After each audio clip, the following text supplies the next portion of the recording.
Welcome to Flyover Conservative Podcast with David and Stacey Whited, where we break down current events and examine culture through the lens of conservative Christian values.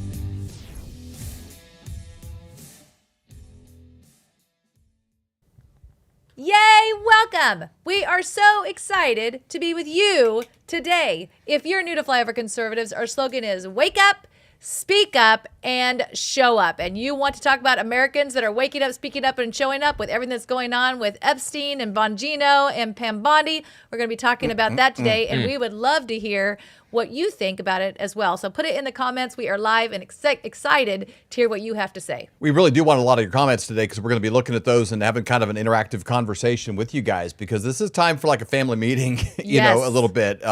You know, things can kind of slide in a family a little bit, and then eventually you need to be like, all right, that was okay to start, and then this slid, and we need to sit down and reevaluate like our family like code of ethics and what are we about. You know, and then reevaluate through this lens of, okay, based on our past experiences, based on our current circumstances, based on our future hopes and dreams, like, can this behavior continue? You know, it's like, okay, well, we need to tighten this up or do something different. The kids got to do this. We need to change bedtime. We got to all start working out. We got to throw out the junk food. We need to change. You know, there's things that happen in families eventually, like, okay, we got to.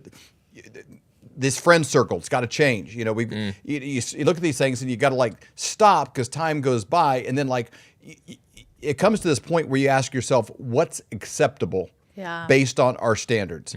And that's what happens at a family meeting. It's like, okay, we have slipped too much. We need to exercise. We need to cut out the junk food. We need to change our bedtime. We need to start reading a little more. We need to watch less TV. Maybe we need to change the kind of shows we're watching. Everybody's language has slipped a little bit, got a little like these things kind of happen to you, like recalibrate and say, what's our standard?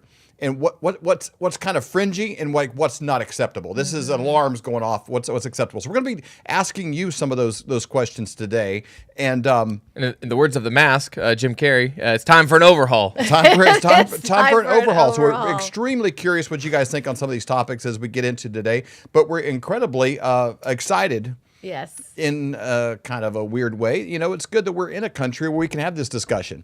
You know, you don't have meetings in communist China where they sit around and say, okay, this Xi Jinping guy's kind of gotten a little too big for his britches. Yeah. You know, we need to like reevaluate. You know, this they didn't do this. You know, during the Stalin regime, you know, in Russia, you know, there weren't, you know, I think they made some movies about some people around, you know, Hitler's regime that kind of tried to take him out and stuff, but it didn't go well for them. They didn't have open discussions, you know, Bonhoeffer style very often in Nazi Germany. So we are in a country where we can have, even if it's not permitted by state-run media outlets, you know, it's still, we're having this conversation at your water cooler and different places. You can be having these conversations at your family dinner table and saying, hey, we got primaries coming up. We got different things going on. We got, you know, I can express my opinion on X. And that's the interesting thing. These conversations are continuing because there's these self-proclaimed elites, and they kind of get in their own little echo chamber, and they're like, well, this is what's a big deal, and this is not a big deal. But you can see when they get very tone deaf, the Democratic Party's done that a lot over the last 12 years probably, where they kind of like get in these echo chambers and they go so far over here and their base goes somewhere else and votes for somebody that they didn't see that coming. Yeah. And it's happening, you know, currently. There's kind of people in charge. What do they think's a big deal? You know, they're kind of like this.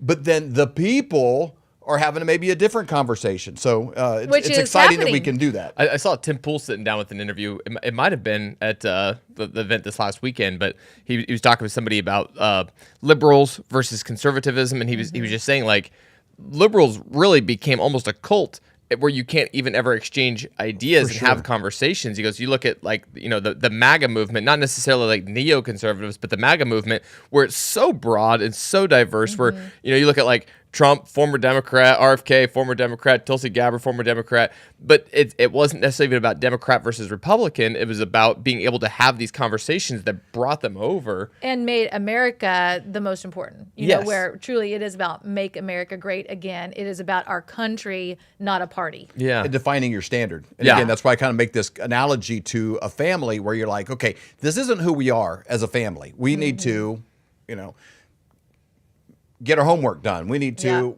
start having the dinner time. Like whatever your the dishes is. can't be piled up the next morning when we come down. Like we had to pick everything up. Can't be in debt to the night before. Yeah. Right. And in that kind of family analogy, we kind of began this year recalibrating our messaging with Flyover Conservatives because, we were dog chasing a car, for 4 years under the Biden being the sort of the paperweight, in D.C. Trump wins in November. We're like, okay, what are we doing next? Well, especially because we started the show because of that. That was the deal. To help wake people up. COVID and election Give interference. people a voice. And say, hey, we need at the lowest levels getting involved and engaged. Well, America is only great if you're going to make America great. It can only be great if it has great families. Yep. And that's been the fundamental crux of our family from day one. I came from quite a bit of dysfunction. Stacey came from a lot of function. And, I kind of developed a family code of, okay, we want to, make money and be entrepreneurial and do these things. But if you had something on my tombstone, if I were to choose one thing, it'd be like, here lies David 𝗦𝗢𝗢𝗢𝗢𝗢. He was a great husband. That is true. If I could pick one thing and say he is a great husband, am I every day? Probably not. But you're a great husband. You could ask me, and I will say he is a great as an husband. aggregate. As an aggregate, yeah. When you weigh it all out, factor it all in, the only one it really matters to is me. There's more wins than losses, and you'd be the testimony that would hold up the most weight in court. And then after that, I'd like to be as good of a dad as possible, but it definitely falls underneath of the title of being a great husband.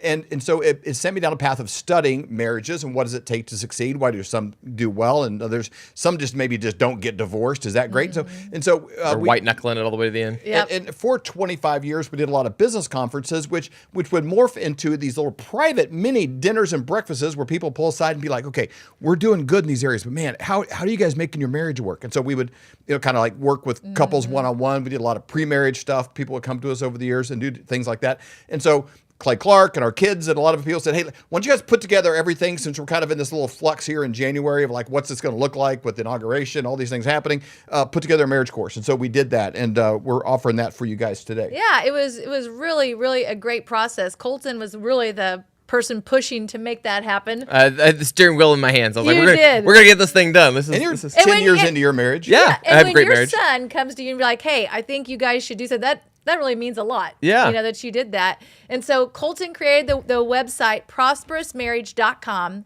When you go there, you can actually get a free book there. She said free. I Absolutely did. free. It's absolutely free. The Ultimate Date Night Playbook, and it actually is 52 date night ideas to help to spice up your relationship. It's a date every single week. Spicy. It's spicy.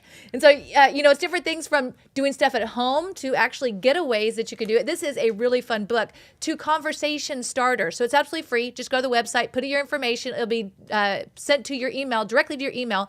But then also there is a free offer that you're not going to want to miss. Colton helped us to put together this course. We did 2 different nights where people were live listening and we went through teachings. And then you came up with a really cool course that we ended up talking about with your home. How do you get your home in place? Yeah, anything you ever take, any kind of, we're going to start this new thing, we're going to start this new business, you kind of have to get the mindset stuff right, and that's kind of the master classes. We kind of got a lot of the mindsets behind marriage, aligned properly. Like, hey, we're on the same team. It's not you and me, it's an us, and how do we take care of the us? And so kind of some of those mindset stuff, but I'm also like, man, there's also just a lot of practical, they seem silly, they seem simple, but practical things that make your life dramatically better if you can follow them. And simple habits that these guys put in place, that took them from the first 5 years of their marriage was rocky and fighting and rough to, now they giggle and pinch each other and everything else, and they're You would still just go get a room. Yeah, get a room. But they're very happily married, and it's that way on screen, but it's also that way off screen. Whenever I meet people like, oh, Flyover Conservatives, I know your show. It's like your parents, they seem to really love each other. The way your mom looks at your dad is with tons of respect.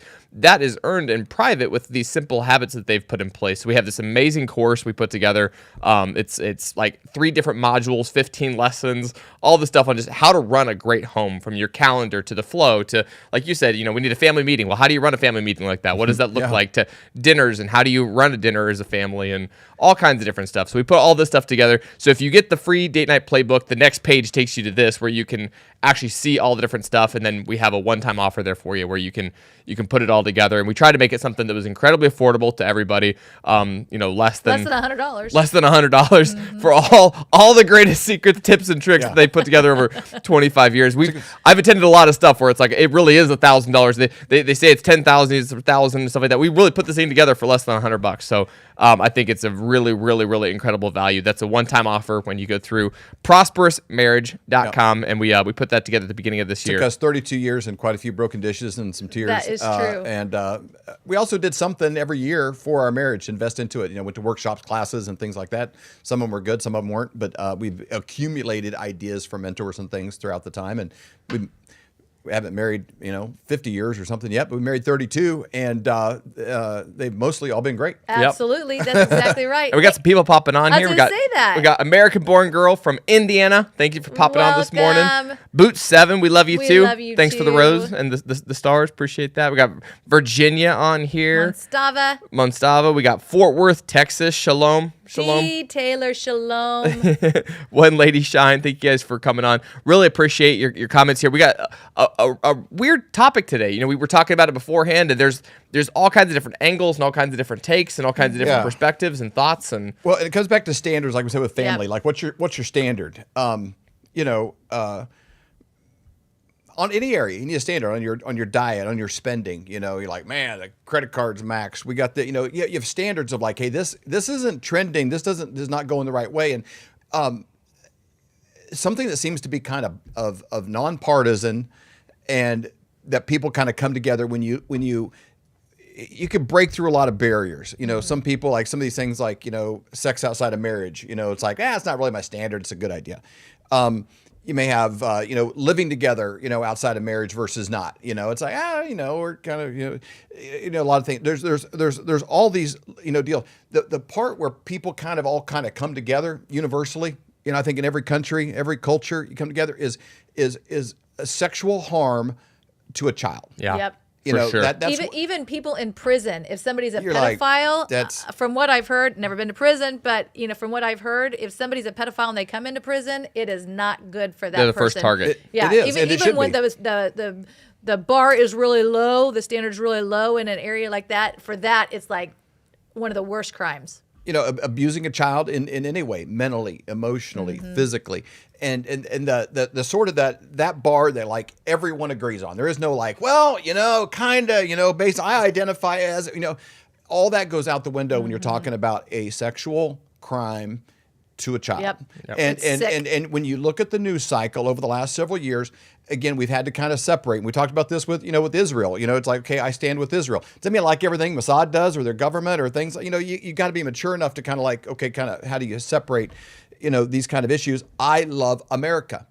There is a lot of things we've learned over these last few years. It's like, oh, that's a black eye. That's a black eye. That's a black eye. You may love your family. And you're like, man, there's some things, we got to atone for, as Americans. There's like, we listened to a report this morning. I think there's over 100,000 children, for sure, that came across the border and they said, hey, this kid has relatives in Chicago. Let's send him there. They don't know who that person was, if it was a relative, if it was a vetted person. They don't know what that child's doing now, what their welfare is like. They can't even find the addresses weren't even legitimate of where they were taken to. And so when you have this pride of being an American, how do you navigate that? Like, I got a flag on my home.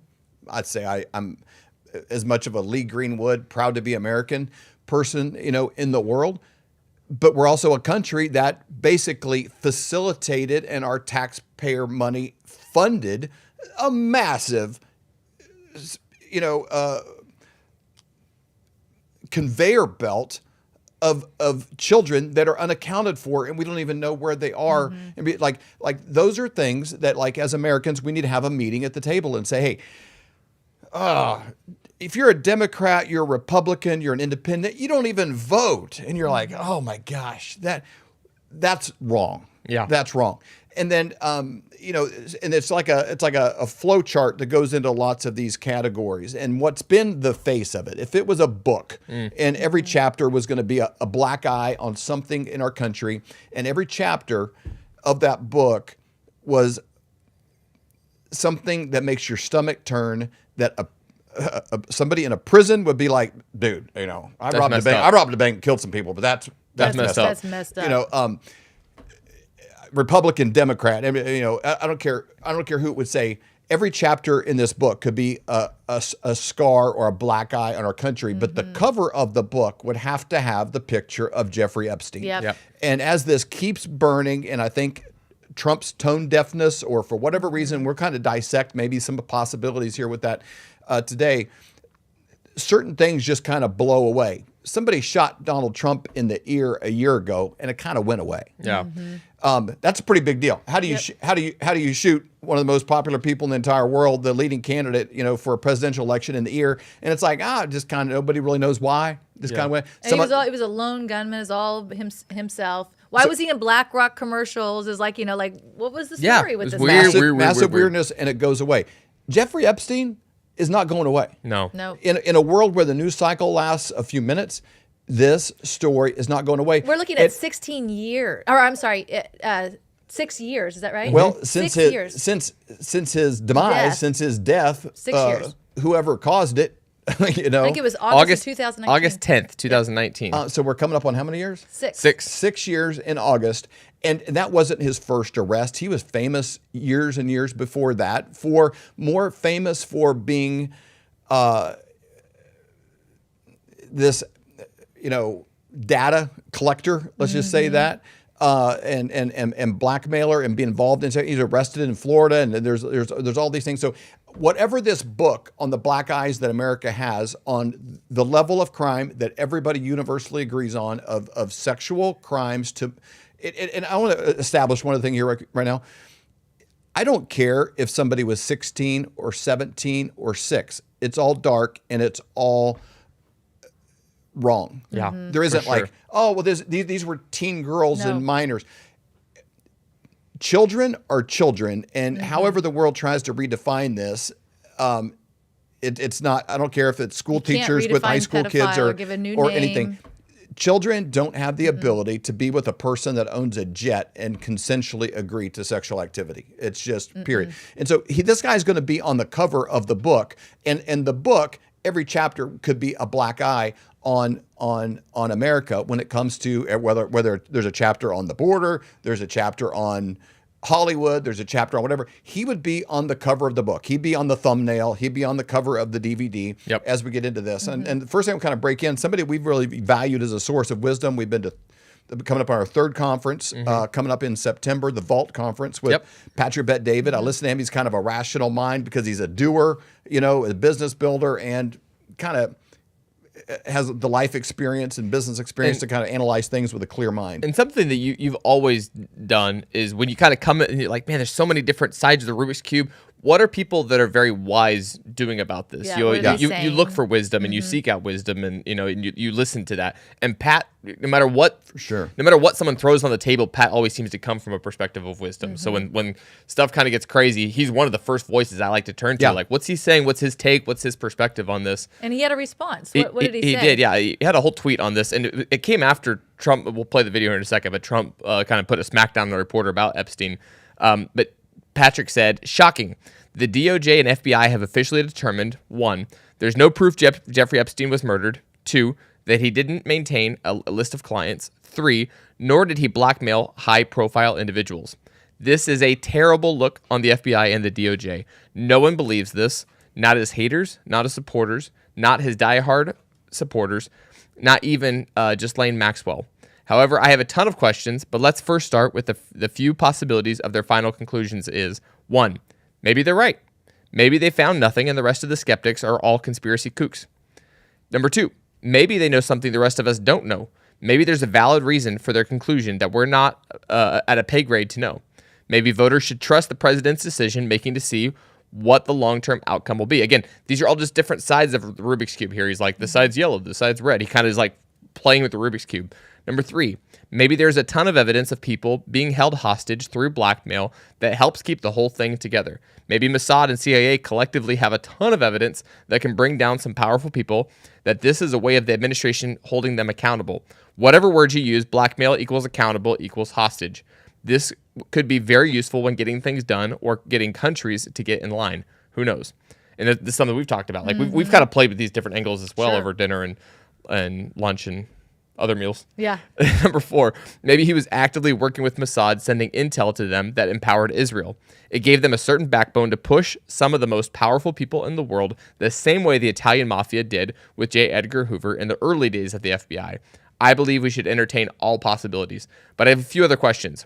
1, if there is nothing in the recording found on Epstein, yet the FBI or the DOJ want to gain trust from the people, arrange Ghislaine Maxwell for an interview with a lie detector test on. Choose any of the great independent podcasters, Megyn Kelly type podcasters, to go interview her with a lie detective test there. And if she passes, she gets her sentence split in half or a quarter, and we offer her a lifetime protection similar to what many other criminals have negotiated, many of whom killed people, some of them of which I've personally interviewed. I know the U.S. justice system does not reduce federal sentence based on polygraph interview, but maybe we can make an exception for this one. 2, why did Pam Bondi act disturbed of what she claimed was found in those videos? That's a great question. Yep. Number 3, why did Kash Patel and Dan Bongino, 2 men who were convinced of what really happened to Epstein, suddenly change their position and seemed extremely uncomfortable when asked about the Epstein files? They're both terrible liars. I spent 3 hours with Jeffrey Epstein's brother, Mark. He came to my cigar lounge and we did a 2-hour interview with him. He was fur in many of the issues we discussed, but when I asked about why Leon Black paid his brother $158 million in consulting fees for tax services, he brought up another name, a man who specialized in blackmail. Too many things just don't add up. If Musk is this confident about starting, number 5, if Musk is this confident about starting his own political party, did he get deep enough in the government in the 100 days or so to find out for himself what happened with Epstein? What if he has individuals on the inside of the FBI who saw everything and chose to resign to become a whistleblower to show what's in there? If there's an enemy of the administration today that's capable of that, it would be Musk. It's not like FBI agents make much, $80,000, $150,000 a year. And again, when you're the richest man of the world, those are both pretty similar numbers to you. Yeah, exactly. I have a feeling Musk would find a way to offer financial protection if things got nasty. My concern is things could get very ugly next in ways that I don't want to type out. My trust is that I voted for Trump because I believe in his instincts and negotiation abilities, and I still do. He's the only guy capable of dealing with all this chaos simultaneously. We'll be patiently watching to see what happens. The future looks bright. Woo. Wow, that is quite the response. It's well thought out. Yep. It hits, every side of the Rubik's Cube. Mm-hmm. And let's play that clip real quick I kind of use this. The one of President Trump's backing down the reporter? President Trump is in his cabinet meeting. And again, I love that it's a transparent presidency. He spent more time at this last cabinet meeting with reporters in the room than Biden spent with his cabinet during his entire 4 years. Jeez. That's a pretty interesting thing, and I'll repeat it again. President Trump spent more time in this most recent cabinet meeting and accessible to the press than Biden spent with his cabinet the last 4 years. Wow. Who was running our country the last 4 years? That's a great question. People that were okay with bringing children across the border with not knowing where they were going. That's an odd thing. 100,000 kids. But this is a very tone-deaf response, and maybe kind of give. I kind of keep quantifying this, and I don't think it needs saying. I've got this stupid sneaker, behind me here. Like we are as big on President Trump as you get. Mm-hmm. He is our champion against what I would recognize as the deep state or the establishment on so many fronts. The question is, are we okay? I kind of have this written here, but are we okay with being a prosperous and safe society that's okay with its leaders being sexually depraved pedophiles that operate above the law? And I don't think Trump is a part of that circle, but is it okay using this piece of information to negotiate as a part of art of the deal? I don't know if this was an important part for getting the big, beautiful bill passed. I don't know if this was a part of getting everybody to play along. Blackmail only works as long as it's black. Once it becomes visible, everybody loses their leverage, So either he's incredibly tone deaf in this clip you're going to see of what the masses are thinking, or number 2, he's aware of it, but it's more useful kept in a drawer than it is on the table. I don't know either way. But here's his response in the cabinet meeting when he has Or 3, it doesn't exist. 3, it doesn't exist, or 4, it's been manipulated so much through all these different versions of the DOJ that it's been muddied up in a way that it's not just presentable like, boom, here it is, and you drop the mic. It might be, a very tangled pile of fishing line that would take a while to undo. Either way, he was asked about. He was Epstein asked file. directly. And I think he's so focused on, hey, we had this successful bombing of this nuclear site in Afghan. We've got, the big, beautiful bill passed. We've got businesses going back to work. There's no tax on tips. We got he's like, I'm here to do a job. I'm doing my job. And he inherited this giant poop sandwich, that comes with the job. And here's how he's addressing it out of the gate. Let's play this clip. Sure. Are you still talking about Jeffrey Epstein? This guy's been talked about for years. You're asking, we have Texas, we have this, we have all of the things. And are people still talking about this guy, this creep? That is unbelievable. Do you want to waste the time, and do you feel like answering? I don't mind answering. I mean, I can't believe you're asking a question on Epstein at a time like this where we're having some of the greatest success and also tragedy with what happened in Texas. It just seems like a desecration, but you go ahead. Sure. First, to back up on that, in February, I did an interview on Fox, and it's been getting a lot of attention because I was asked a question about the client list, and my response was, it's sitting on my desk to be reviewed, meaning the file along with the JFK, MLK files as well. That's what I meant by that. Also, to the tens of thousands of video, they turned out to be child porn downloaded by that disgusting Jeffrey Epstein. Child porn is what they were. Never going to be released, never going to see the light of day. To him being an agent, I have no knowledge about that. We can get back to you on that. And the minute missing from the video, we released the video showing definitively the video was not conclusive, but the evidence prior to it was showing he committed suicide. And what was on that, there was a minute that was off the counter. And what we learned from Bureau of Prisons was every night, they redo that video. It's old, from like 1999. So every night the video is reset, and every night should have the same minute missing. So we're looking for that video to release that as well, showing that a minute is missing every night. And that's it on Epstein. So, asked pretty directly about this, and it was kind of a bob weave. And I think if it was a less important topic to the American people, that probably would have gotten done. The assassin that you talked about from last year, there was a lot of questions, but somehow it kind of it was just gone. Well, it's not like gone. Most of the Secret Service agents that were put on leave for a few weeks are back. A lot of them got raises. I was gonna say, they got Several raises of or them higher got positions. promoted. Yep. Yeah. So it's not only just a gone, it's like a no accountability. Yeah. It's a weird thing, but nobody's really talking about it much. Maybe the anniversary brings it up a little more, but it kind of goes on. Yeah. And that's about as big a deal as you get. We're at the anniversary, and you're really not hearing about it very much. No. I mean, a couple people on Twitter, post about it or something like that a year ago and stuff. But with this topic specifically, you don't see it on mainstream media. Mainstream media is pretty much like, it's a dumb burger. Why do you guys keep asking? Like, mainstream media is kind of following in line with that. But when you look at podcasters, when you look at, that notch below mainstream, when you look at Flyover Conservatives, people just are not letting this go. This is And a the huge... Democrats now aren't either. And so really Trump obviously saw that and made a Truth Social post about this. And I'll read this one as well. But this was kind of his response to the fact that he made that statement, and that almost blew on the small flame that caused it to grow even more. Like that. This is now the main thing people are talking about. If you wanted attention on it, that would have been the way to do it. That's the way to do it. Yeah. Especially for his own party. I mean, the conservative party's not the one you just tell to be quiet and go sit away. So he said, Donald Trump said, "What's going on with my boys, and in some cases gals? They're all going after Attorney General Pam Bondi, who's doing a fantastic job. We're on one team, Team MAGA, and I don't like what's happening. We have a perfect administration, the talk of the world, and selfish people are trying to hurt it. All over a guy who just never dies, Jeffrey Epstein. For years, it's Epstein. Over and over and over again, it's Epstein. Why are we giving publicity to files written by Obama, crooked Hillary, Comey, Brennan, and the losers and criminals of the Biden administration who conned the world with the Russia hoax, 51 intelligence agents, the laptop from hell, and more? They created the Epstein files, just like they created the fake Hillary Clinton, Christopher Steele dossier that they used against me, and now so-called friends are playing right into their hands.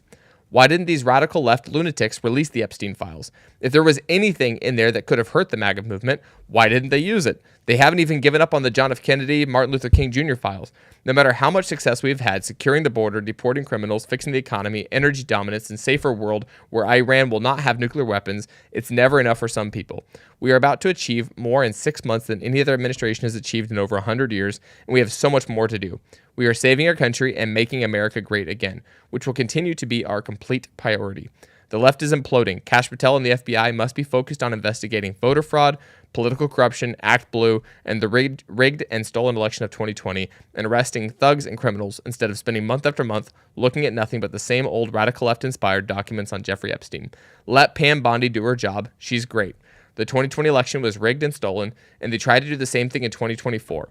That's what she is looking into as AG and much more. 1 year ago, our country was dead. Now it's the hottest country anywhere in the world. Let's keep it that way and not waste time and energy on Jeffrey Epstein, somebody that nobody cares about. Thank you for your attention to this matter. It's interesting. Obviously, people do care about it. I did want to bring up, there's a Daily Wire article about the Democrats, and it says, put up or shut up. Dems suddenly want Trump admin to disclose Epstein secrets. So it says Democrats in Congress say they will introduce measures this coming week to press for the disclosure of the Jeffrey Epstein files as the Trump administration balks. I think it's interesting. Why would they? Because they didn't say anything, obviously, when Biden was in there. Why would they say that now? Do you think that they're looking at it as potentially this is a way that we can get to President Trump? Now we see something that is potentially an Achilles heel for him that we could actually now get on to possibly get more favor to the Democratic Party. What's your thoughts? Well, it's low-lying Democrats for the most part. Now, if Nancy Pelosi came out with this or something like that, but that's kind of interesting. To me, the best piece of credibility that Donald Trump has in this, that there's stories he flew on his plane, that Epstein had been to Mar-a-Lago, famously kicked out.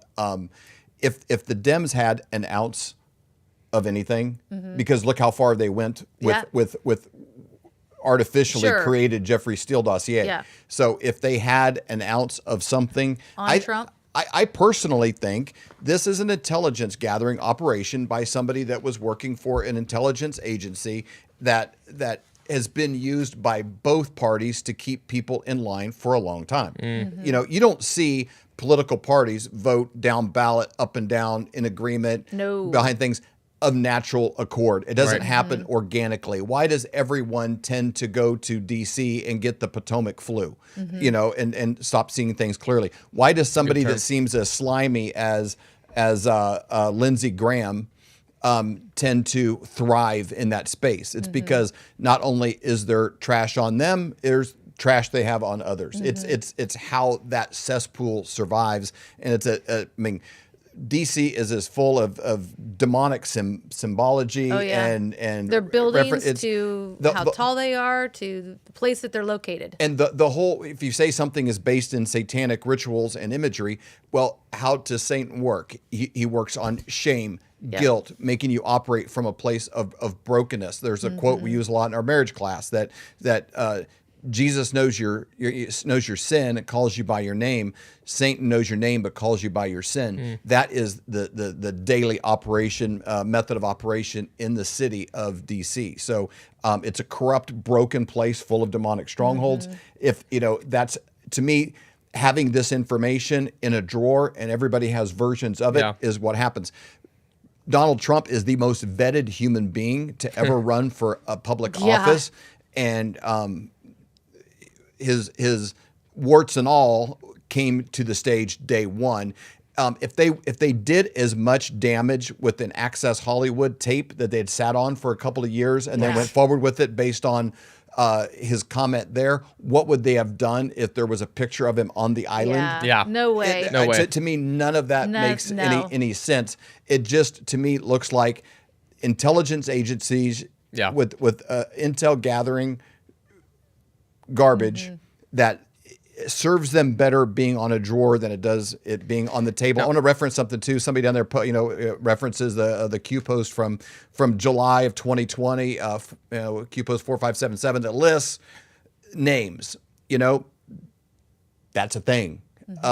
Is that a part? Is it in whole? Who knows? I just want to acknowledge that you put that there. And, that is a thing, and you can chat GPT it up and look at the list. An interesting character in this mix. Obviously, Pam Bondi is a character. She's AG. She was obviously somebody we've had eyes on here for a couple of years now. But Bongino, I mean, you could not be more aware of the pulse of the American people than he's probably been over the last several years. Obviously, he's built a large following. He's got the Secret Service background. He's been in and out and all around. And then to go to D.C., deputy director of the FBI. Yeah. I think the excitement and the hope of the American people behind this Epstein file specifically with Dan Bongino, because for the last several years, he and Cash have both been pounding the table about this. And now to have, big dog, like number one and number two in charge of investigating this stuff, in charge of this, and that's an interesting piece there. So when they were on with Maria Bartiromo and they said, listen, he killed himself. I've seen the thing. You can see in the eyes, man. They both look absolutely terrified here when they're saying this, and to see the ripple effects of that, and then to see he's just an interesting character to throw into this. No doubt about it. Yeah. Well, let's talk about that interview real quick for a second, because clearly they had fear in their eyes. They had this. They had this. Okay, blink twice if you're okay, kind of thing. Is that because the information they came in with the same assumptions we do? Yep. And then they're given this file and they're like, what the heck? Yeah. It's like, okay, where are my keys? Kind of thing. You show up at the airport and where's my ticket or whatever, Is it because they saw the crimes there and there's, somebody to the side, that's like, hey, you can't say anything? Or is it because they knew it, they get there and they're like, this is a corrupted file that's been jacked around, redacted, fake things put in it, things taken out, and they're new on this job, and the FBI is so corrupt. I had a very high-level intelligence person tell me on a trip I went to Texas, he said, the only way that you could save the FBI today is to get everybody out, walk in, throw a match, and burn it down, everybody's fired, and start from scratch. Over. He goes, it's not possible to clean it by injecting good. It's like a cup with so much poison in it, you can't put enough water in it to make it good for you again. Yeah. You got to empty it out, clean it out completely, and start fresh. And I kind of agree with that. Especially when we've heard whistleblowers that have been on interviews, have been talking about it, that were part of the FBI, the CIA, and just talking about how corrupt it is and what happened to them when they were trying to bring information forward. So just to give Bongino and Cash like the benefit of a doubt, it's not necessarily a foregone conclusion that they looked at it, they know all the truth, and somebody told them they can't say anything about it. Yeah. They may have gotten in the room and be like, oh, this is not the Easter egg we were looking for. It's an Easter egg that's like rotten egg. Yeah, that's covered in exactly poison. right. Yeah, that this how can we possibly put this toothpaste back in the tube and have this make sense in a way that works? So if some of you are unaware, there's an article that came out that was talking about that on Friday that they learned the FBI Deputy Director Dan Bongino got into a shouting match with Bondi at the White House last week. Bongino reportedly accused her of misleading the public, while Bondi reportedly accused him of throwing her under the bus and planting negative stories about her in the press. And it said, according to officials at the DOJ, FBI Director Kash Patel is also considering resigning if more documents are not released, and he wants Bondi out as well. But it said, however, Patel broke his silence on Saturday, saying he'll continue serving Trump as long as he calls on me, and the Epstein conspiracy theories just aren't true, he said. So just to kind of give you an idea, the article there, Avery has it there. We can put it in the notes so you guys can read it as well. Yeah. And Trump made a comment about Bongino here. Yeah. We'll play that clip, but let's Pam Bondi. Let's throw out this scenario as well. There's a pretty good chance she might just really stink at communications. I mean, PR. Because there's prophetic words about her supposed to be there. That was given many, many years ago that she would be the AG. There's a lot of NFL coaches that know the X's and O's better than anybody. They were the best defensive coordinator in the world, offensive coordinator in the world, and they get the job of the head coach, and they realize, man, now a third of my job is public relations, doing the press conferences, and they get there and they melt in that pressure because there's a fine art to barely saying a little bit misinformation to the teams about how healthy your quarterback is. Like, how do I do this dance? She might just really stink at it and kind of get excited because there's a gap between, oh, I've got this, and now what do I say? Yeah. Do I get over my skis too much? How do I, portray this? There's a very good chance Pam Bondi isn't bad or corrupt. She might just stink at being in front of the cameras and the microphones, which is a very unique skill that I don't know how you would develop. And there's a good chance everyone we've just said so far is in the same position. They're all brand new. Dan and Cash. And These are all new positions. These are all people that I think are we voted on these guys. We voted for Trump. We voted for these people. This is the dream team, Avengers. This is the Avengers team. I don't think we have the wrong team in there. I just think it's such a messier piece than what we're even aware of. Probably much deeper or darker than we could ever imagine. Yeah. And more complicated. More swampy. Because you kind of look at it like, oh, well, there's a file, and you open it up, and, there's a picture of a guy named Larry Johnson with a gun, and that's wwho shot JFK. And it's like, oh, well, boom, now got we it know. right here. And think about everything that was on her desk with JFK, with everything that she was dealing with, everything that was on her desk. I can't even imagine. Martin Luther King, you've got Epstein, everything that she was having to deal with. In all of U.S. history, if you take the Civil War and Abraham Lincoln off the table, JFK assassination is probably the most written about topic. Yes. In all of American history. Yes.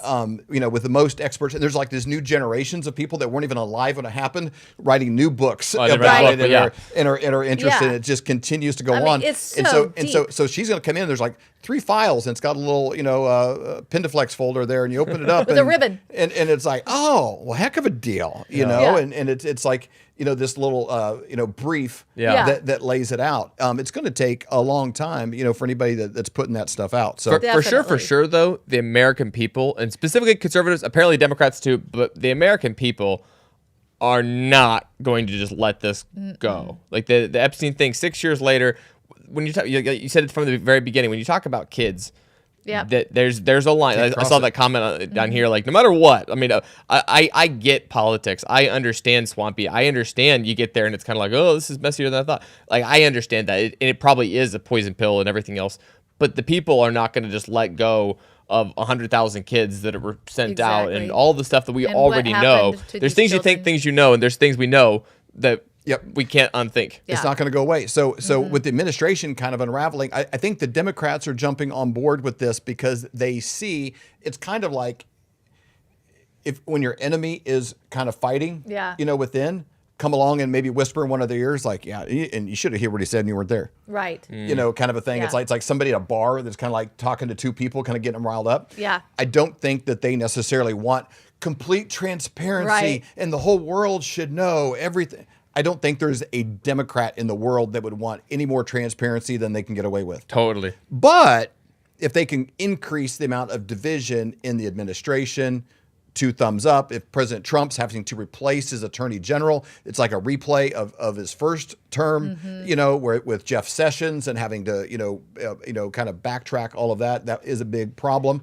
And his ability to kind of keep, one thing I like about Clay Clark when we do live events is Clay has maybe 80 speakers at an event that normally would never. Some of those guys, I know them, they would never have had lunch together. No, they don't like each other at all. In the same room. They're on different facets. So you get doctors. Every doctor thinks they're the smartest person in the whole world, and everyone else, they're the ones that corner the market.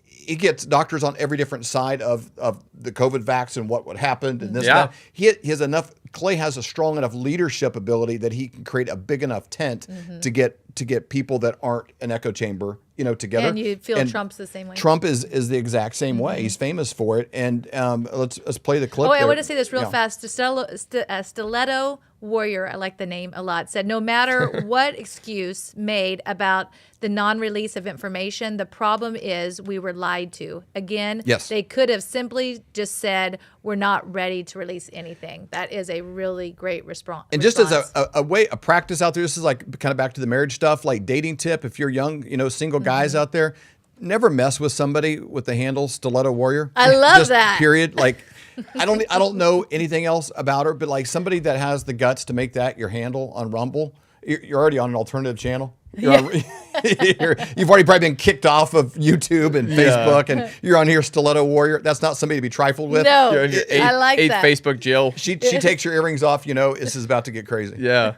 But speaking of crazy, here's a clip of Trump outside of his plane talking about Bongino and kind of Sunday addressing night. some of this. Oh, I think so. I did. I spoke to him today. Dan Bongino, very good guy. I've known him a long time. I've done his show many, many times. And he sounded terrific, actually. No, I think he's in good shape. On this one-year anniversary of Butler, what was going to Good response. Kind of bad sound there. He's outside the jet getting ready to talk. But basically, they're asking him, like, you know, hey, there's this big riff, Bongino. There's some reporting. 𝗕𝗘𝗢𝗢𝗢 said she doesn't think Bongino's been in office since Wednesday. He's out. I don't know that he's saying he won't be there if Pam Bondi is. You know, this is all speculation because Sure. I've not seen Dan Bongino come on camera and be like, these are my demands. And I don't think he's a person that's going to make a ton of demand. He's not a high drama kind of person. But his integrity, when you have something as famous, and he, like Colton said earlier, kind of, you know, has a good feel of what's going on. His thumb is on the pulse of the American people. He knows. If you're having a private conversation, if you had a table of people at the 50-yard line of Arrowhead Stadium, you could be talking about what you want in a whisper, but if the whole stadium is talking about something else, you've kind of lost the room. That's you know, that's such a good example. a little bit, and that's kind of what happened. And he's the only one who's like looking around, there's like, hey, there's 90,000 people here that are talking about something, and we're pretending like it doesn't exist. Just because you're in an office in D.C., the rest of the world is still talking. And with X, you know, it's pretty easy to create a demographic on what the American people are feeling, and he knows it. And he's like, this is a PR nightmare, if nothing else, that we've got to address head on. At some point, we need to look the American people in the eye and say, listen, here's where we're at with it, and here's where we're going with it, and we're going to continue. If they're churning through the files, then tell us that. But they've got to start treating the American people like they have a brain and they're not subjects. And right now, it feels like we're dumb, and we need to just have a great economy, eat cake, and be happy. And that's not going to work. And Bongino knows that better than anybody. And I think if anybody can keep all the kids at the table and all these massive egos, you know, and I don't mean they got egos in a bad way. I'm just saying these are powerful. Yeah. I mean, if you've ever seen Dan Bongino, Yeah. the guy goes on a rant. He's terrifying. Like everyone has an ego, just like everyone has an appetite. It's Sure. about controlling your ego, but Yeah. you can't help but have an ego. That's just part of the way. I wouldn't mess with Dan Bongino. I wouldn't mess with Stiletto Warrior. Either one of them. And these are all powerful people at the table that Marco Rubio had a very successful presidential campaign. I mean, all of these people, you know, very powerful people. Trump can get them, I think, to stay at the table and keep working together. And whether he is that confident about, I would love to have been sitting with Bongino when he saw that clip. He's like, that's not how I was. I'm mad. I was flipping tables, you know. But Trump's like, he's blowing up some steam. You know, he can handle a lot of personality. I totally agree. So what does this mean for Bongino? Well, Tucker Carlson had a very good take on it. And the challenge is, how do you manage being this like guy demanding truth from the machine and then go inside the machine and be like, it's not really what you think. Yeah. Well, tell us what it is, because we think a lot right now. Yeah. And I think if anybody understands politics, DC, all the corruption and how it works, Tucker Carlson's multi-generation of understanding the DC machine, been inside the beast, outside the beast, looked in it, looked outside of it, driven it, has a pretty good take on what it is like to be in media and inside the machine. So Tucker was on with on the Alex Clark podcast, kind of a backstage podcast here. It was asked about this. Check out this clip. According to this, Dan Bongino is threatening to resign if Pam Bondi does not resign as AG. What does that tell us, in your opinion? Well, it tells us that Dan Bongino got shafted, completely shafted. And I'm saying this as a friend of his and someone who respects and likes him, but also just as an observer, an informed observer of it. So Pam Bondi, who's, by the way, I don't hate Pam Bondi. She's a totally nice person. If she was here, you would enjoy, I don't know if you know her, but she's a very nice person. I'm not against Pam Bondi in the slightest. But the fact is, she got on television on Fox News and started saying stuff like, I've got the client list on my desk. And actually, no, you don't. And I've got thousands of videos of Epstein having sex with kids. Well, actually, no, you don't. Most of the material was commercial porn taken off his computer. Like, that's just not true. Why did she say that? Probably because she's insecure and she's trying to please the audience, I would expect. Do you think Dan is upset because his integrity is being questioned now over her mistakes? Oh, my gosh. So you're Dan, and you're a media figure, and you've got one of the biggest podcasts in the country, and you're making tons of money, and you're having a great time, which he was. You just built this brand new studio in Florida. You work with your wife, who you really like, which she does. And you get the call saying you'd be deputy FBI director. And you're like, I love Donald Trump. I love this country. I will, cut my pay by, into a tenth of what it was. And I will leave my house and move to D.C., which is a kind of prison sentence itself. And I will do this because I love the president. I love the country. And you're there a few months. And all of a sudden, everybody thinks you're covering up Epstein's crimes. And it kind of wrecks Dan's career. Like, he can't go back. It's going to be very hard at this point. I mean, things may change, but as of today, pretty hard for Dan to go back to his podcast audience and be like, I'm telling you the truth, when they all think that he's covering up for Epstein. Who did that? Pam Bondi did that. And I don't know that she did it on purpose. I'm assuming not. I don't think she's a mean person. I've never gotten that sense. But for whatever reason, she went out there and said things that were not true, that she could not back up. And then they issued this memo thinking that it would clear everything up. That was embarrassing. And I guess they're just so dumb, they didn't realize that if you tell everybody you have the tapes of these crimes and then you issue a memo saying you're not going to prosecute anybody for the crimes, what are you saying? I'm covering up for the perpetrators of these crimes. Duh. They have no one with an IQ over 80 over there to read the memos? Are you kidding? I'm not exactly sure how that happened, but I do know that it leaves a guy like Dan in a horrible position. Yeah. And he loves Trump. And I don't think Trump had any knowledge of any of this at the detail level. And so he doesn't, what do you do if you're Dan Bongino? I feel for him. What is Trump going to do? I don't know. I do think that I think they know that they have to do something. I think it's absolutely fair to ask, to what extent was Epstein involved in a foreign intelligence operation on our soil? This is our country. This country doesn't belong to any foreign country. Okay, this is our country. I was born here. I pay taxes here. So if some foreign country, I don't care if you claim it's our ally or not, is running an intel operation on my soil, I have a right to know what that was. And don't make me feel like I'm some kind of Nazi for asking. I'm an American. I have an absolute right to know that. And they're clearly, that is what is being covered up because it makes everyone so uncomfortable. What's next? Okay, he lays it out. He knows better than anybody. And I think there's one of two things need to happen at this point. Either we need to be treated like intelligent adults and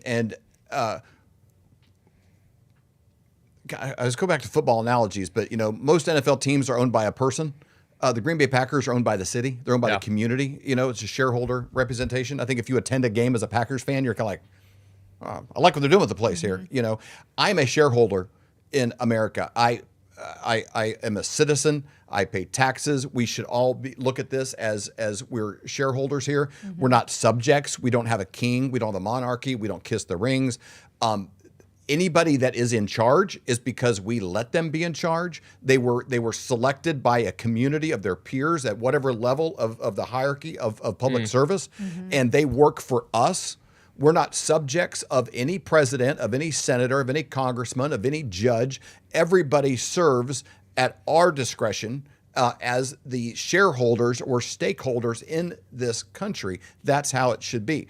And they need to either do one of two things. They got to come out with facts and tell us the truth and start shooting straight, in this process, because this is not going to go away. No. They're going to have to come out with facts. Or number two, _Gselyne_Maxwell should walk free. And never have to buy another beer again the rest of her life or whatever. Yep. She should be. Mm-hmm. And we all owe Jeffrey Epstein a huge apology because apparently it was a victimless crime. There was nobody hurt in this process, and there was no client list. There was no, it's been done. The _Gselyne_Maxwell thing was all kind of behind closed doors and not with a lot of transparency. So either she did nothing wrong and there was no clients involved in her trafficking, or man, she's been framed and she's as innocent as driven snow and needs to be let free and put back into the general population and to continue her great work. And we all owe the memory of Jeffrey Epstein, assuming he is dead, a huge apology of like, wow, we have muddied your good name for too long. And boy, it was all a big conspiracy theory, and there's nothing to see here. And boy, he needs an apology from every American that's ever said a bad thing about him, that bought a sweater, said Epstein didn't kill himself. Like anybody that's ever been a part of that needs to just like, you know what, we were super wrong. I don't see that happening. No. But one of those two things have to happen. And it's either going to be facts and transparency, or we all owe the good name of Jeffrey Epstein and Ghislaine Maxwell a huge apology. I don't think it's the latter.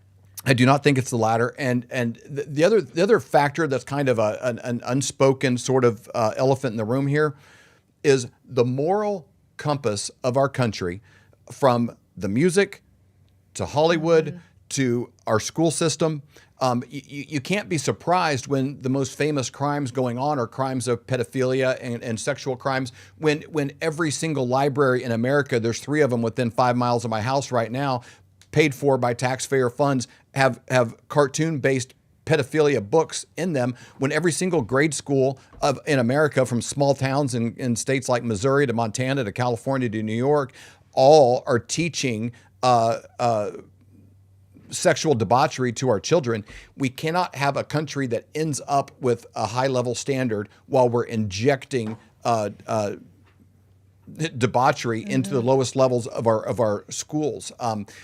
The moral standard and the watermark, a biblical standard, needs to be raised in our country to the standard that this country was founded on.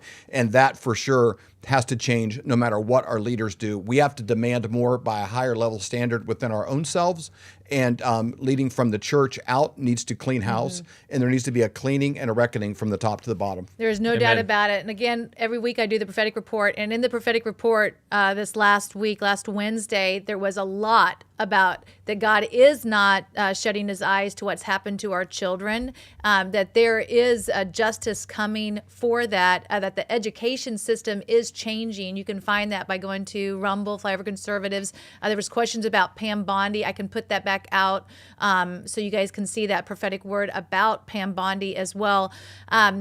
But also, we are seeing in that prophetic report, they're talking about a transference of wealth that's coming. They've been talking about it for years, and they're saying that the time is now. It's been over and over and over again about them talking about transference of wealth. Well, what's interesting is silver hit the all-time high since 2011. We are at an all-time high. We're going to be talking to Dr. Kirk about that today. And what does that mean for the future? Another thing I can't wait to ask him is it too late, to actually get into gold and silver, or is it going to be going up even higher? So I'm excited about today's show. We'll be right back. All right, Flyover family. My name is 𝗕𝗢𝗢𝗦𝗔𝗟. I'm the daughter of David and Stacy. I'm just moving in, so I had to get an order for my pillow and get the things that I needed. So let's look inside. I got some MyPillow towels, kitchen towels. I got some of their 𝗙𝗎𝗓 sheets. Now, I've never actually been able to use them, but I've heard amazing things from my parents about them. And last but not least, something for Charlie. Hey, dog bed. All right, Charlie, let's go put this in the dryer and fluff it up for you. Come on, buddy.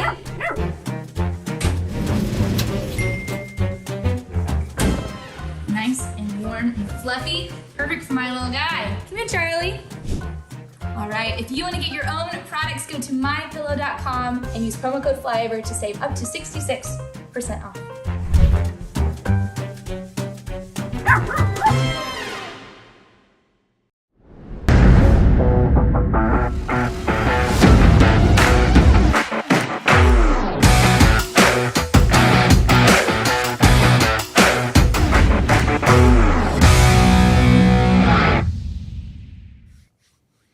Being right never gets old.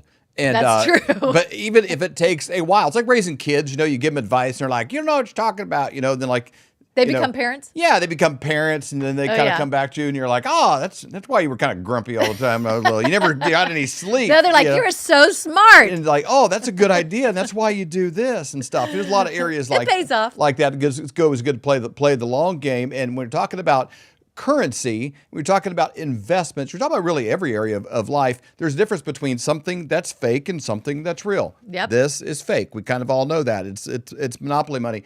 Tangible assets, real estate, oil, These kind of things. Yeah, heck, a Babe Ruth card, it's something you can touch and it appreciates because they can't make more of it. Silver is pulled from the ground, and we've been talking about this for years, but then you wake up every day, it's more than the day before. The things we've been talking about for 4 years are really coming to fruition. Exciting. And it's an exciting thing. Now, I don't necessarily understand the nuances of the ins and outs and daily fluctuations, but there's a guy that wrote a book called Thriving in the Economic Tsunami. We have been in one for a while. People were kind of hoping to survive it. He's been talking about thriving, and now we're seeing kind of that whole plan come together like the A-Team. I love it when a plan comes together. We have the one, the only Dr. Kirk Elliott.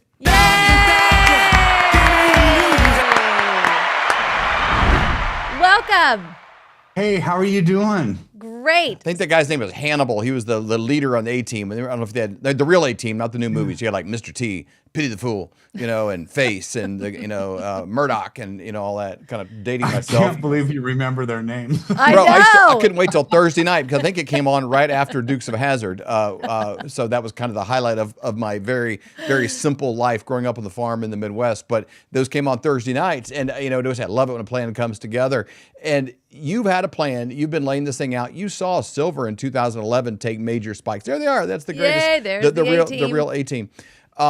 You saw this plan come together, and you knew what would happen in the interim. You saw the printing of money, and then we kind of really partnered up with this podcast and talking about these issues since 2021. Really been highlighting this, and literally everything that you said. And you've never been one of these like, get silver today, it's going to 100 tomorrow, but you always have been like, it's going there. It's just these are the things that got to play a role in like. What do they call those? PhDs? Two. Have really played a big role in this because in a world where everybody's got an opinion and they're kind of right and kind of wrong, sometimes your forecast has really laid out. And man, it's like almost every week we're talking now, silver's up $1, almost every week lately. It's crazy.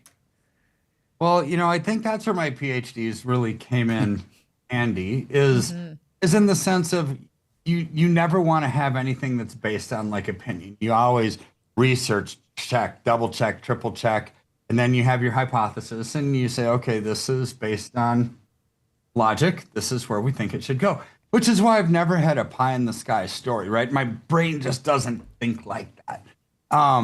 But looking at where we've been in the past and following, historical trends and patterns, it's why, when you had a short squeeze and you had supply and demand constraints back in like 2009 through 2011, when silver went from $12 to $48 an ounce in 9 months, okay, that's a really good increase, right? Yes. So using that as the past, I say, okay, let's just say we modeled the same movement this time, right? Because it's people's personality and it's human nature and it's what happens in the markets and it's market psychology that's built into all of that, right? So let's just say we had another, increase like that, but we started when silver was 25, not 12. Oh, okay, that puts us in the $75 to $120 range. That's why I've used those numbers, right? But now we're seeing, and here's what's exciting is over the past, especially about 6-8 months on this show, we've talked about silver hitting some resistance points, which 36 was the big resistance, right? It's like where it acts as this ceiling and it hits it and it comes back down. It hits it and comes back down. It hits it and comes back down.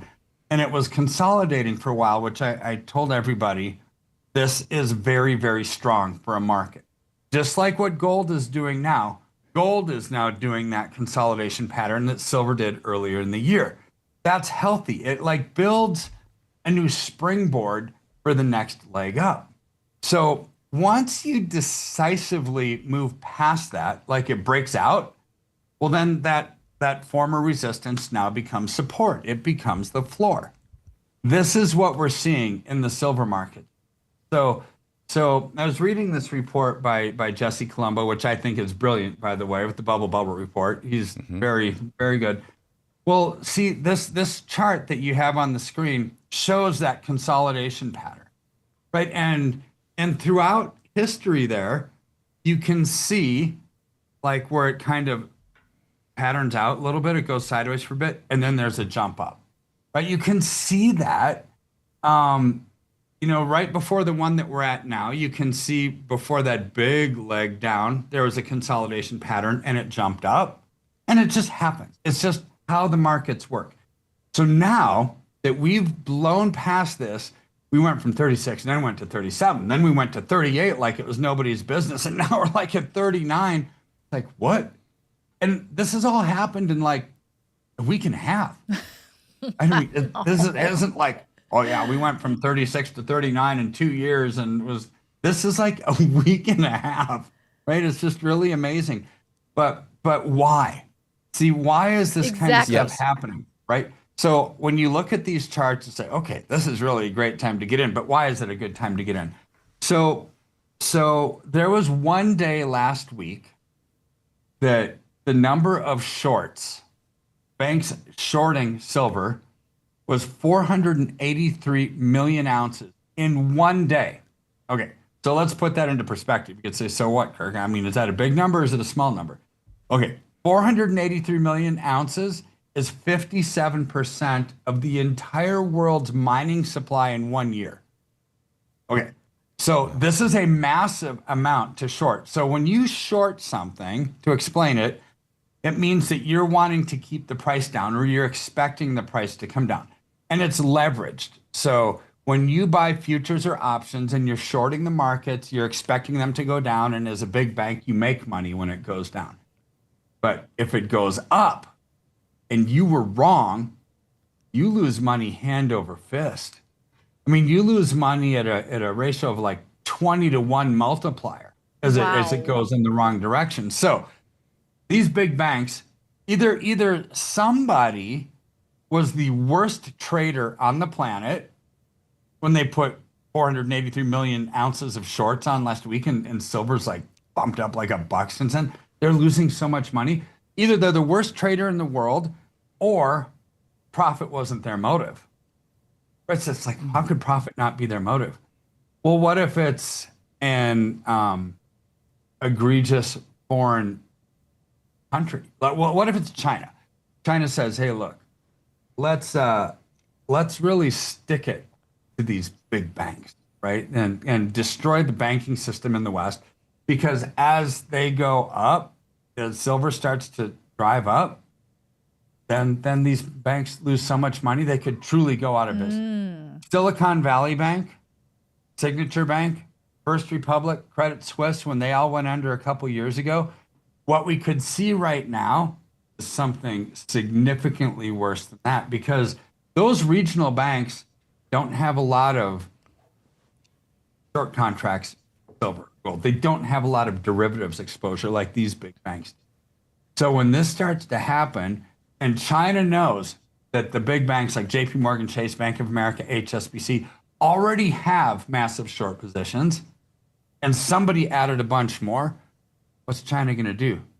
Maybe buy up as much silver as they can and drive the price up, and have those people have to provide physical delivery on those short contracts when it's simply not there.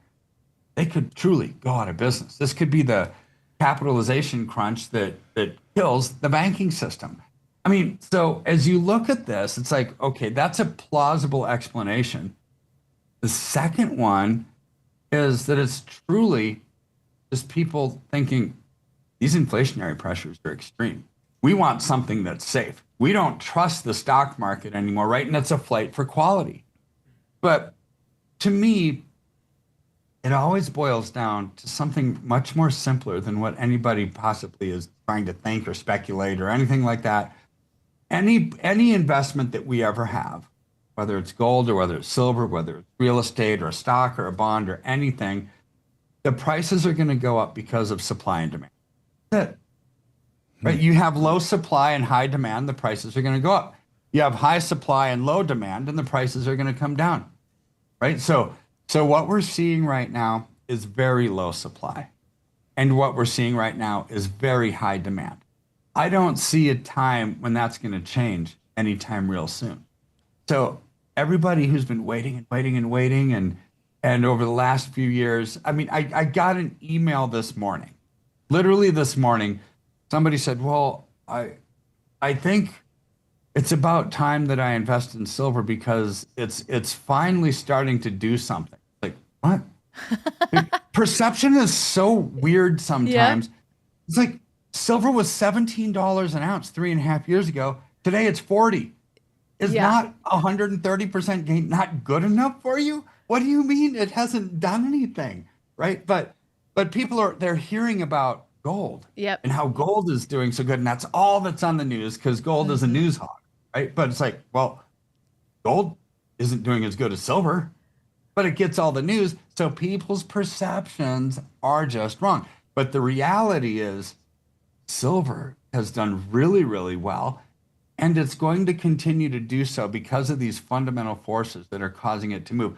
Which now, this is what gets really interesting. Sprott, from the Canadian metals guru, thinks, okay, silver could be $120 to $250 an ounce. Woo! King World News just did a report from a guy who was in charge of COMEX in the 70s when you saw the big last massive short squeeze and everything that was happening in the 70s. He thinks $150 to $250 an ounce, right? And here I am saying 75 to 120. Conservative. Thinking, but I might be so below what it actually gets to. And you've got others like 𝗙𝗢𝗓𝗓 and 𝗕𝗘𝗦𝗢𝗓 who are very smart, who are thinking, for years they've said, no, it's going to be in the hundreds or more, right? It's like, well, let's pray that it does get there, right? But I'm happy with 75 to 120 because that's doubling to tripling where it is today. That'd be great. Gosh. There's no scenario where you'd want to be getting rid of this, or because you deal with bullion. It's like, okay, this is, a chunk of metal that's worth based on ounces, not a story. It's not an Elvis coin or some celebrity, patriot coin or something like that. There's no scenario where you would want less of that and more of this.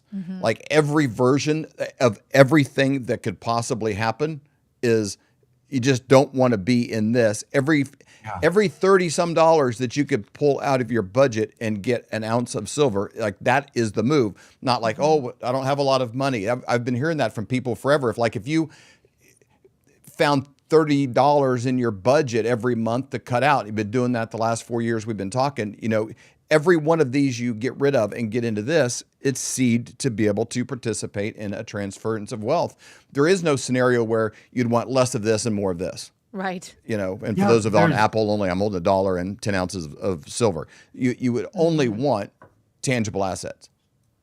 Well, that's true. And you know who else wants tangible assets are the people that need to deliver the tangible assets. So I was looking at this other research article this morning. So according to TD Securities, like TD Ameritrade, Toronto Dominion Bank, LBMA, the London depository system, where most of this gold and silver are held in the world, right? It's big, it's massive. Their free float silver, which is the amount that's available for anybody to purchase. Somebody's not actually already owned and just storing there. Free float is what's available for people to use by, whether it's you and me as investors or Samsung or Boeing or Lockheed Martin, right? We're all buying out of free float. Okay. It's at the lowest levels ever recorded.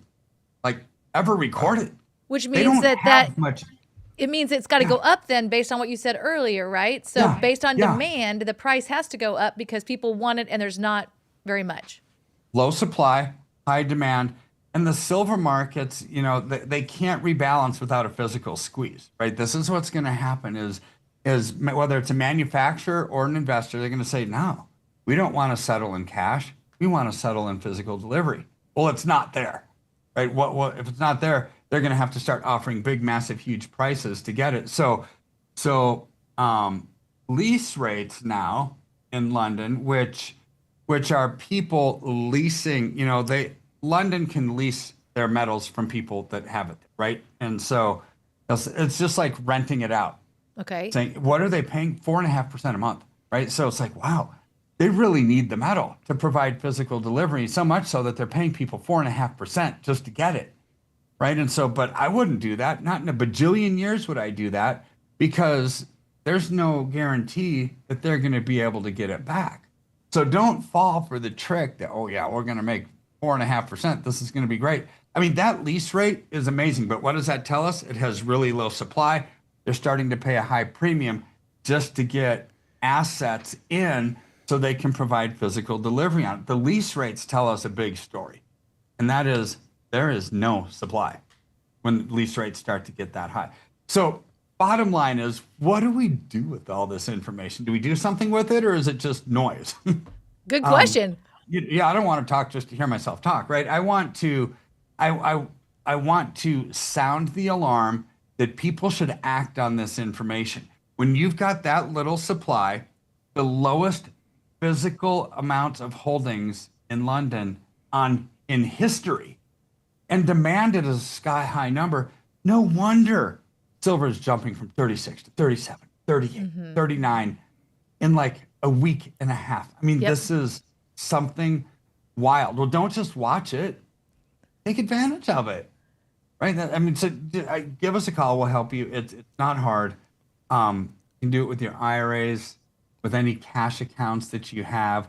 But physical metals, do not do paper. Do not do paper. Do not do any commemorative coins. Do not do anything that's fancy that has some kind of a story that you see on different podcasts.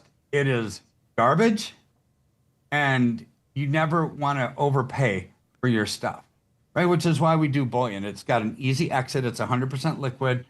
You don't overpay for it when you get it. And my goal is for people to minimize their cost, maximize their ounces, to truly take advantage. And that's what you get with bullion. And Flyover family, go to flyovergold.com, and there's a ton of educational pieces on there. This is who Alex Jones uses, Dinesh D'Souza, Laura Logan. I mean, this is the way to go. We've known Dr. Kirk for over 25 years. And when you go there, you can learn a lot of information. You can also get a free copy of this book, Thriving in the Economic Tsunami. Download it in PDF, have it available for you right now. You can be reading it today. But set up a consultation and be able to talk to he or his team. Last thing, like the last 2 minutes here, can you explain real quick for anybody that kind of has a question? Like, I hear all this. How does it actually work? What does the actual step 1, 2, 3 of the transaction look like? Again, you deal with bullion because it's like this is going to be melted and turned into computers or ammo or whatever anyway. And so it's not like you're going to want to save this for the future. It doesn't matter what's on it. It's all about the ounces. But what do you do? Step 1, 2, 3, 4, and then people have a question of, how does this work? Do I keep it? Is it shipped somewhere? What do I actually do? Can you just kind of walk through those 1, 2, 3 steps real quick? Yeah, it's really easy.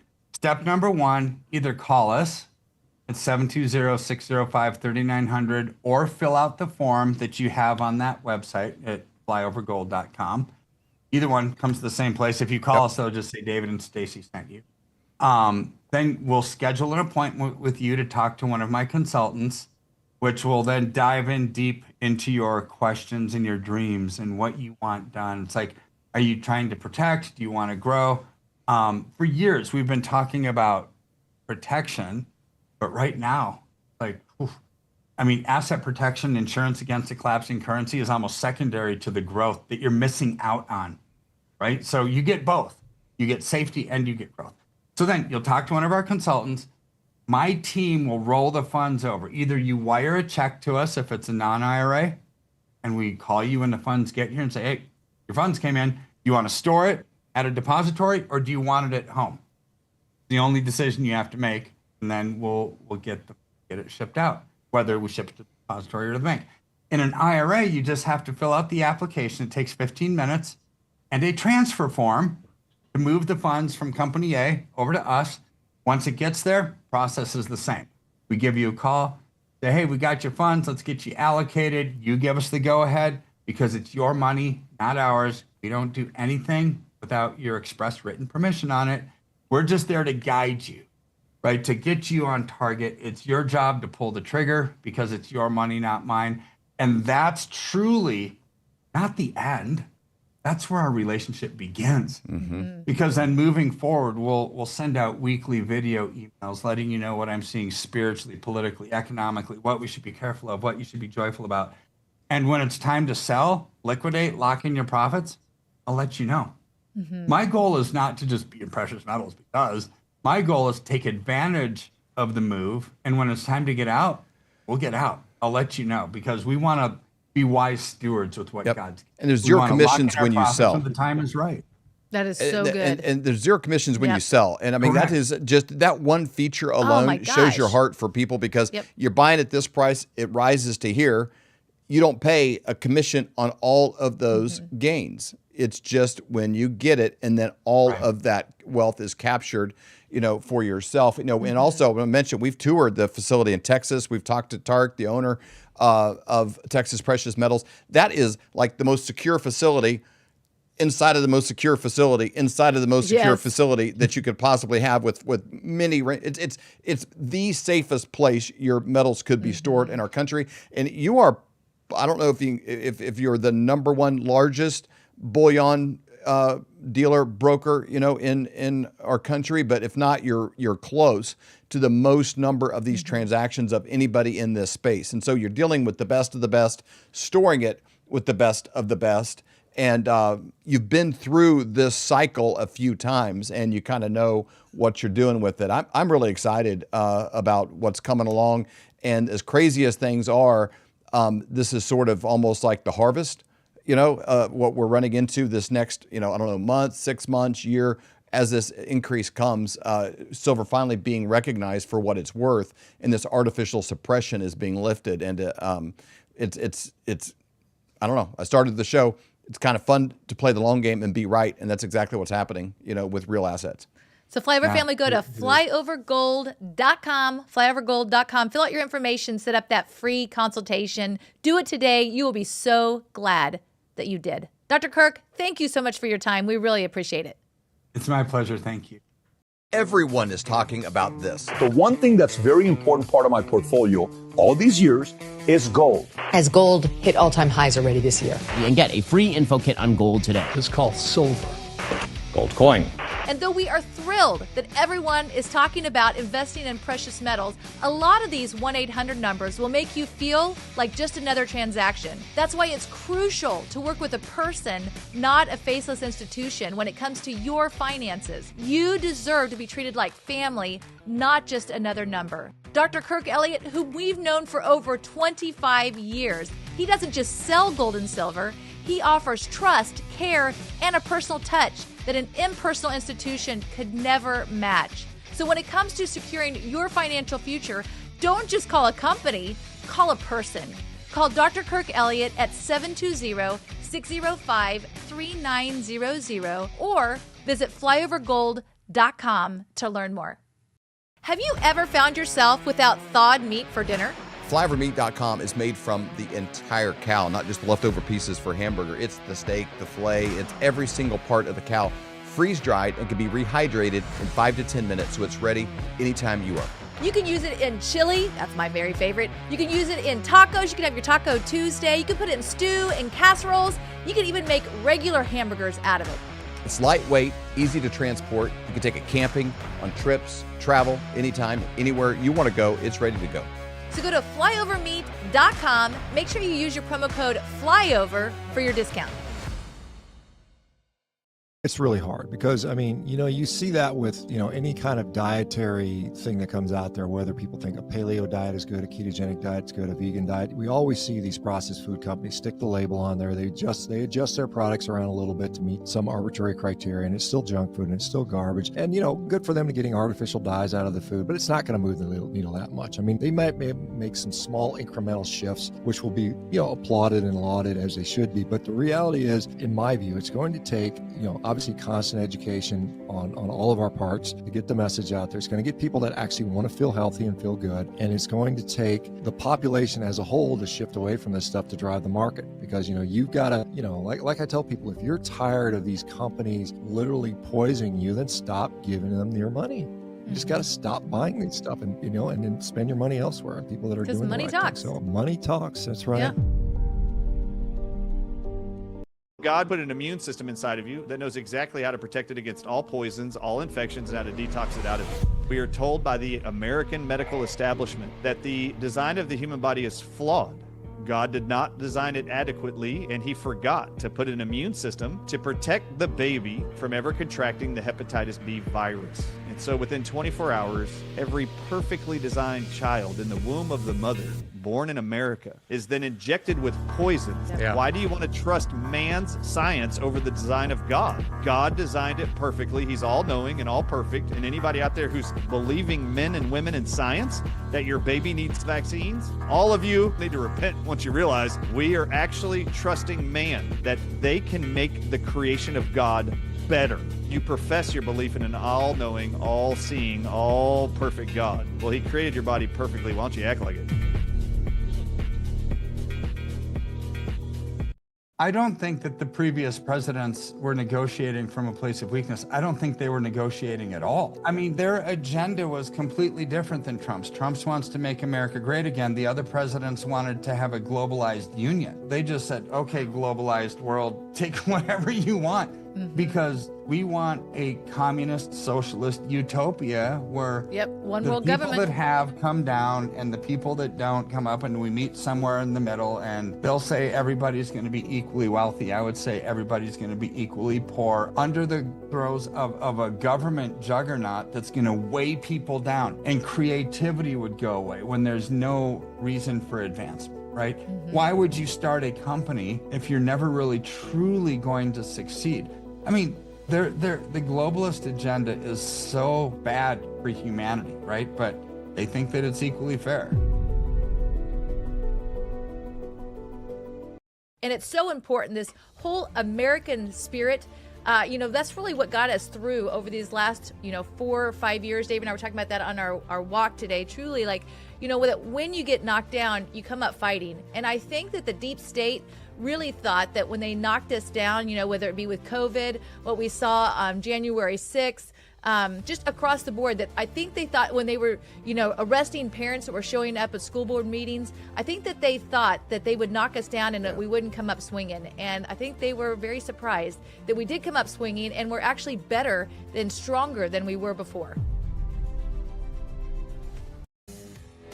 We hope you've enjoyed this episode of the Flyover Conservatives podcast with David and 𝗬𝗢𝗢𝗢𝗢. Please subscribe, hit the notification bell, and leave us a comment below. Lastly, if you enjoyed today's podcast, share with those who came to mind. Be blessed and make it a great day.